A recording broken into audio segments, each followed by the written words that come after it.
আপনি যে অবস্থায় থাকেন না কেন সব অবস্থায় মহান আল্লাহ তাআলার শুকরিয়া আদায় করবেন।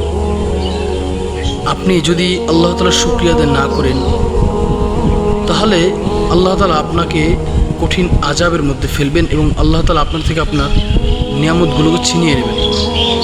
আপনি কতটুকু নিয়ামত ভোগ করছেন তা আপনার অন্য ভাইয়ের দিকে লক্ষ্য করলেই বুঝতে পারবেন, অনুধাবন করতে পারবেন। আপনি যে অবস্থায় আছেন আপনার অন্য ভাই আপনার থেকে খুব দূর অবস্থায় আছে, আপনার থেকেও কঠিন অবস্থা পার করছে সে। আল্লাহ তাআলা কোরআনের কারীমের মধ্যে বলেন, লা ইন শাকারতুম লা আযীদান্নাকুম ওয়া লা ইন কাফারতুম ইন্না আযাবি লাশাদীদ। যে তুমি যদি মহান আল্লাহর শুকরিয়া আদায় করো তাহলে আল্লাহ তাআলা তোমাকে যে নিয়ামত দিয়েছে সেই নিয়ামতকে আরও বৃদ্ধি করে দেবেন।